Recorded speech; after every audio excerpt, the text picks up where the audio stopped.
semua ku berikan padamu. Kuduskan hingga tulus selalu, agar aku menyenangkanmu,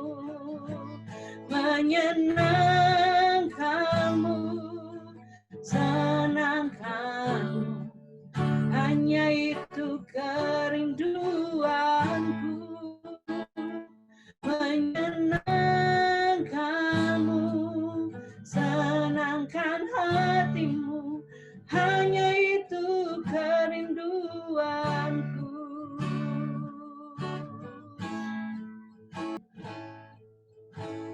Amin.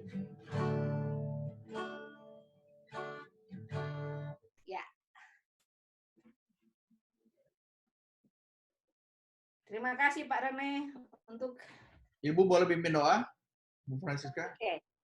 Mari kita berdoa. Ya Tuhan, kami bersyukur siang hari ini bersama-sama kami, hamba-hambamu, hamba-hamba Tuhan di East Coast, kami boleh bersama-sama dalam doa ini.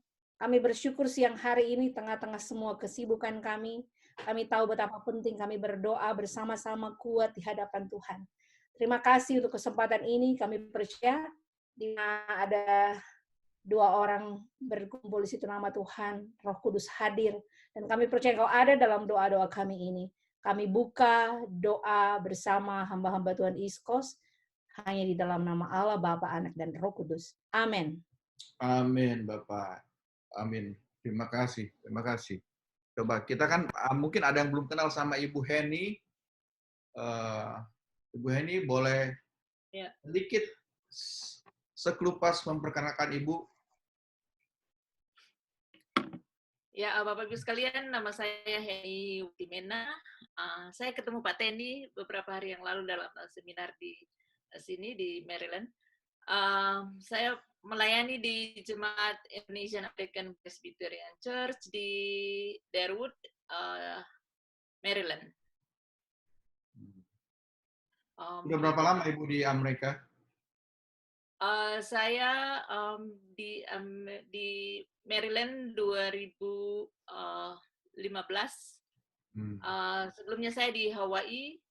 Saya ambil clinical pastoral education di Hawaii 2 tahun. Jadi 2013 terus pindah ke sini, ikut suami di sini, lalu saya datang di sini, suami ke Bali melayani di sana, tinggalkan saya di sini. Untuk sementara. Terima kasih Ibu. Roh Kudus berkata, yang sudah sekali hadir di Zoom meeting ini tidak boleh tidak hadir.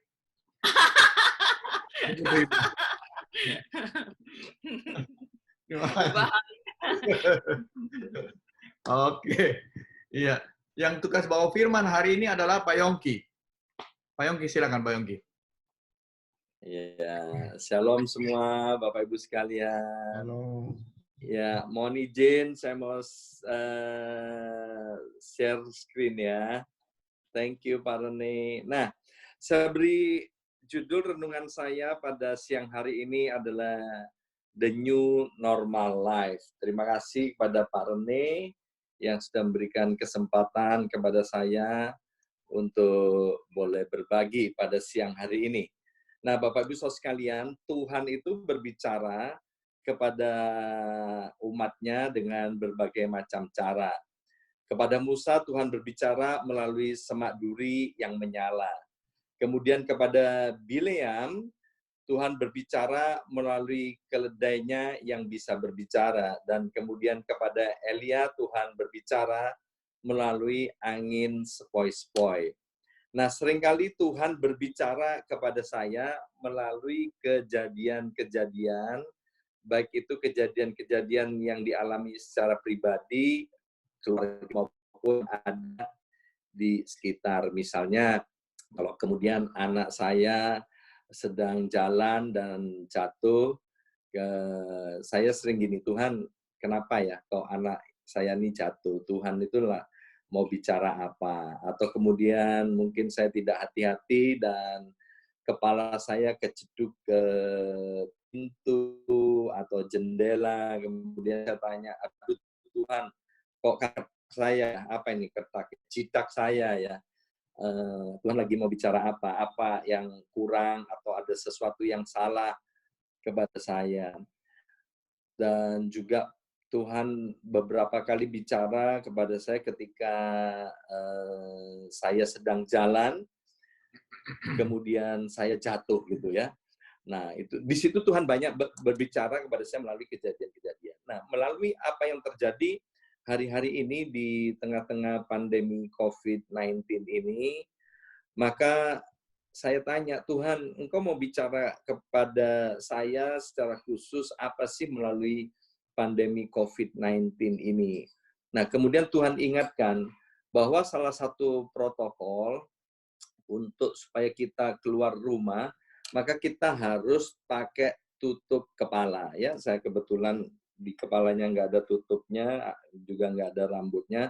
Maka kemana-mana hari ini kalau saya keluar rumah, saya selalu pakai topi. Ya. Jadi saya pakai topi, kemudian saya bilang, Tuhan, Engkau mau bicara apa melalui harus pakai topi. Jadi istri saya keluar rumah bersama saya juga pakai topi, kemudian anak saya perempuan keluar rumah juga pakai topi. Nah, Tuhan rupanya mau bicara melalui topi ini, yaitu agar supaya kita ini menjaga pikiran kita, ya. Jadi jangan sampai virus itu, COVID-19 itu hinggap di rambut kita atau di kepala kita, sehingga ketika kita kemana-mana, kita bisa nularin orang yang lain dengan COVID-19 itu. Nah, Tuhan tunjukkan kepada saya melalui Filipi pasal 4 ayat yang ke-8, jadi akhirnya saudara-saudara, semua yang benar, semua yang mulia, semua yang adil, semua yang suci, semua yang manis, semua yang sedap didengar, semua yang disebut kebajikan dan patut dipuji, pikirkanlah semuanya itu. Dengan kita memakai topi, maka virus itu kemungkinan nempel di kepala itu kecil sekali. Ada seorang tua nama Martin Luther atau apa, dia berkata kita tidak bisa melarang burung untuk terbang di atas kepala kita. Sebab kalau kita melarang burung terbang di atas kepala kita, itu artinya kita sedang melanggar hak asasi perburungan, ya. Tetapi yang kita bisa lakukan yaitu ketika burung itu hinggap di kepala kita, dia bersarang dan mengeluarkan kotoran di kepala kita, kita bisa usir itu. Nah, hari-hari ini di tengah-tengah pandemi COVID-19, di mana kita banyak tinggal di rumah, bekerja di rumah, beribadah, dimulai dari rumah. Jangan sampai kita izinkan pikiran-pikiran yang tidak benar itu hinggap di kepala kita. Maka itu kita berpikir harus kita memikirkan seperti kata Filipi 4 ayat yang ke-8 itu, kita harus pikir yang kudus, yang murni, yang benar, yang adil, yang sedap didengar, dan yang patut dipuji disebut kebajikan. Baik kita berpikir tentang diri kita sendiri, tentang istri kita, kalau kita sebagai hamba Tuhan berpikir tentang jemaat kita, mungkin jemaat biasanya ngasih perpuluhan, mungkin jemaat sering ngasih persembahan khusus kepada kita, hari ini mungkin karena sesuatu dan lain hal mereka tidak bisa melakukan semua itu, kita tetap harus berpikir yang baik tentang mereka. Demikian juga tentang government, tentang pemerintahan kita. Tentang segala sesuatunya, Tuhan mau ini yang harus menjadi pikiran buat setiap kita. Jangan izinkan pikiran-pikiran yang aneh-aneh, pikiran-pikiran yang tidak sesuai dengan Filipi pasal 4 ayat yang ke-8, itu menghinggapi pikiran kita. Sebab dari pikiran akan timbul keinginan. Dari keinginan kemudian timbul perbuatan. Jadi semua perbuatan dimulai dari pikiran. Kalau pikirannya baik, akan menghasilkan perbuatan yang baik. Kalau pikirannya najis, akan menghasilkan perbuatan yang najis. Kalau pikirannya jahat, akan menghasilkan perbuatan yang jahat. Kalau pikirannya mulia, kemudian akan menghasilkan perbuatan yang mulia. Kalau pikirannya penuh dengan kasih dan kemurahan, maka akan menghasilkan perbuatan yang penuh kasih dan mulia. Jadi hati-hati dengan pikiran kita di tengah-tengah pandemi COVID-19 ini.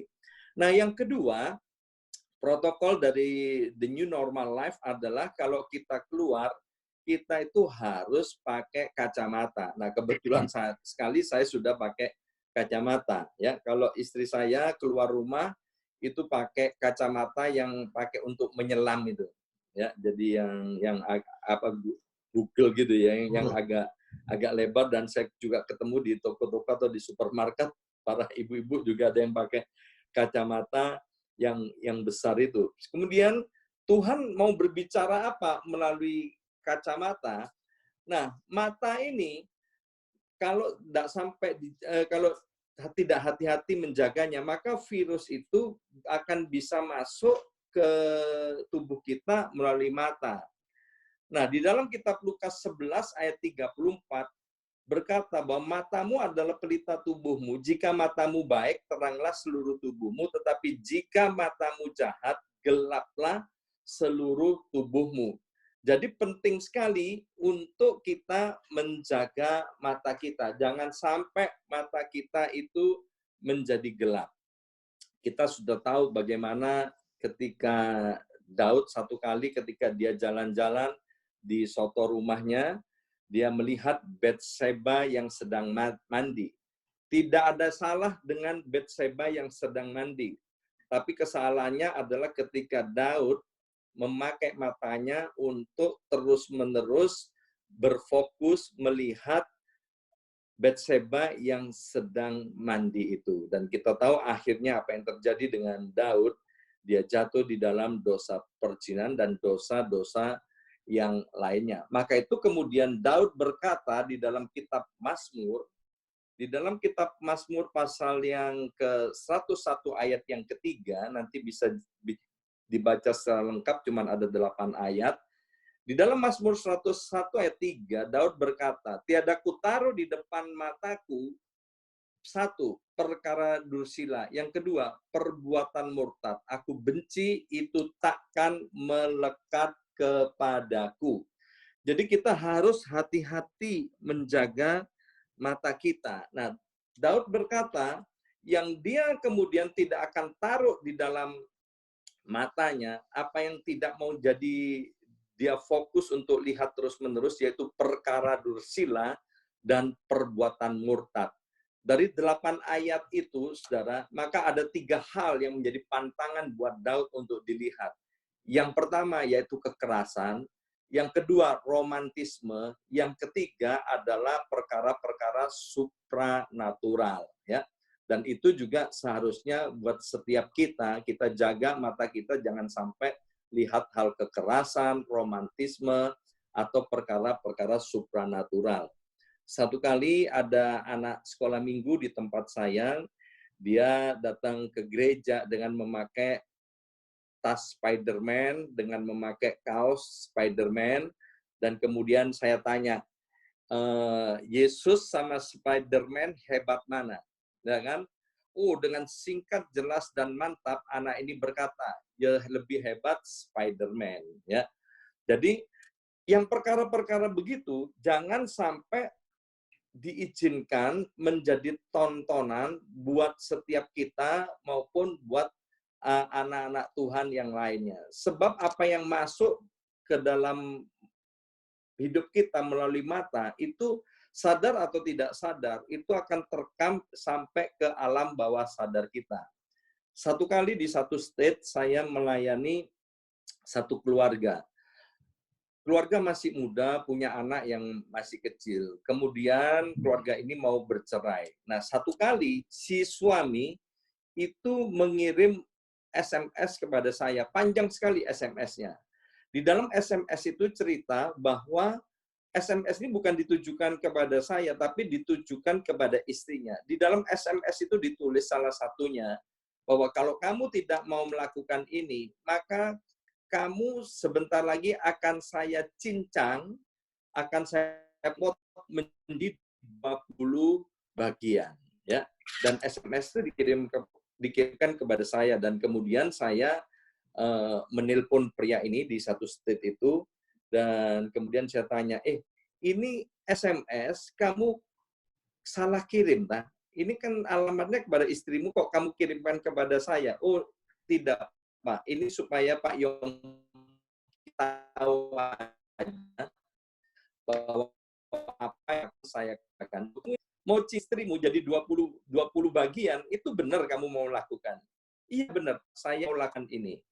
Kemudian setelah ngobrol sekian lama, saya tanya, dari mana idenya kok kamu mau cincang istrimu menjadi 20 bagian, ya kan?